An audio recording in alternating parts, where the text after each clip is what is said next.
Pelaku sopir taksi online yang melakukan pemerasan sudah ditangkap. Bagaimana korban melihat penanganan kasus ini? Kita saat ini sudah bergabung dengan kuasa hukum korban, Cito Cumbardika. Selamat petang, Bang Ciko. Nah, selamat siang, Mbak. Ya, Bang Ciko, sebelumnya sampaikan juga turut keprihatinan kami ya, Bang, atas peristiwa yang menimpa klien Anda.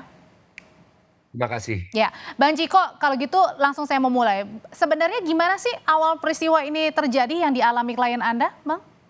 Ya, memang peristiwa ini sangat tidak diduga ya sama klien kami, bahwa seperti biasa dari klien kami ingin pulang, sudah malam menggunakan biasa online, transportasi Jam online. berapa itu, Bang, malamnya? Sekitar pemesanan itu jam 20:27. Oke, cukup malam ya, sudah malam itu ya? Ya, 8:30 bisa dibilang ya. Mhm. Tapi memang ketika klien itu masuk, klien memang muncul kecurigaan, Mbak. Mhm. Apa muncul kecurigaan itu ketika tidak di-pick up sama drivernya.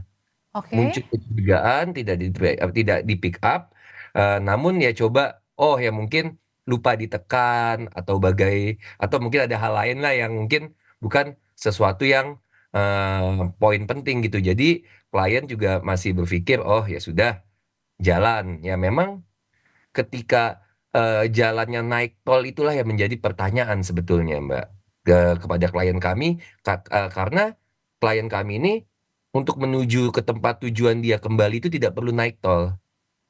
Itu yang menjadi Mhm mhm. eh, masalah. Ya akhirnya mulai ada beberapa hal seperti supirnya tiba-tiba minta digantikan menyupir karena sesak nafas.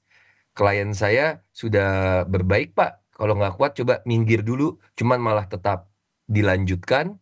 Nah, memulai dari situ muncul itu ada permintaan untuk mentransfer dana yang cukup fantastis, 100 juta di Pada mata. saat diperas atau diminta 100 juta itu mobilnya lagi jalan, tetap jalan?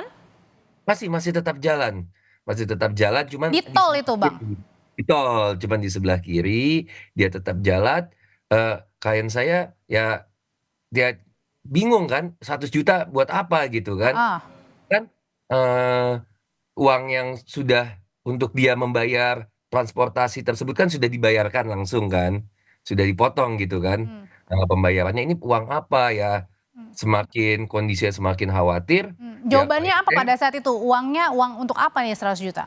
ya, dia tidak jawab, dia cuman minta uang 100 juta seperti itu. Oke, pada saat, korban, akhirnya diminta uang 100 juta kan korban menolak ya, Bang? Ya, Pada saat korban itu langsung ada tindakan aniaya? belum, karena Oke. saat itu coba kabur.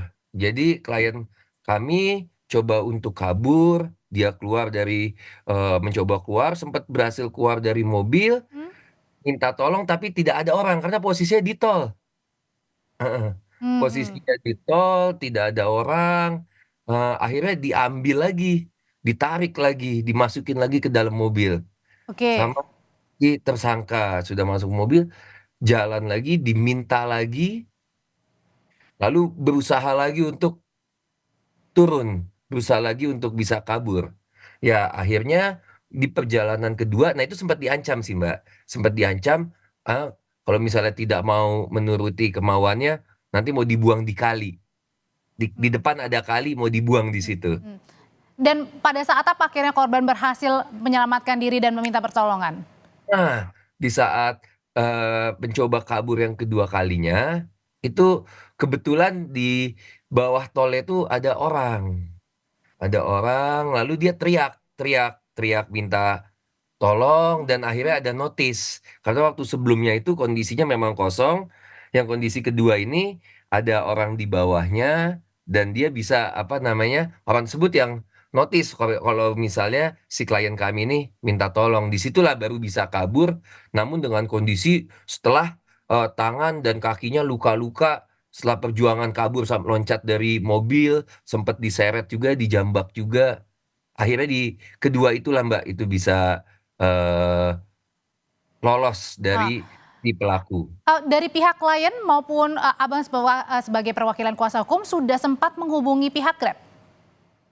Sudah, kami sudah menghubungi pihak Grab, Responnya? ya responnya, awalnya kami belum mendapatkan respon langsung, namun, setelahnya akhirnya pihak Grab langsung menghubungi kami, lalu kami juga langsung berkoordinasi sama pihak Grab.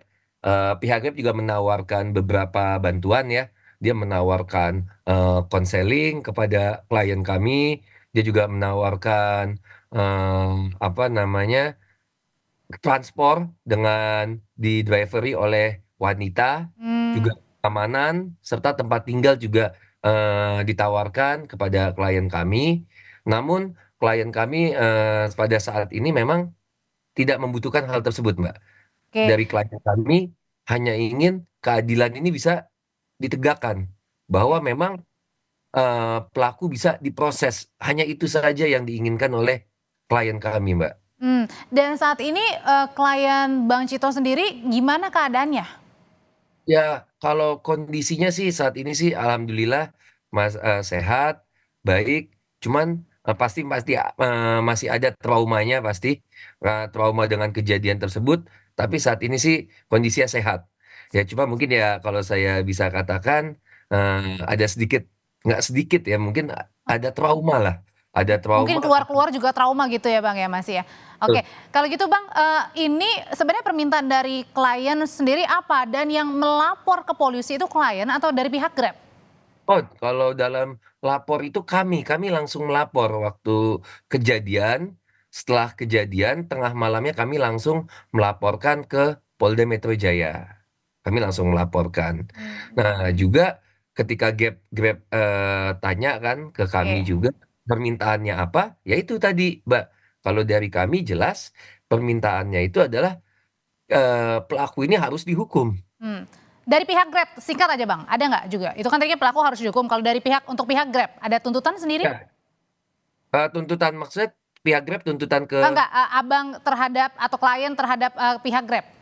Enggak. Kalau dari kami, terutama dari klien kami, hanya Baik. ingin keadilan bisa ditegakkan, seperti itu aja, Mbak.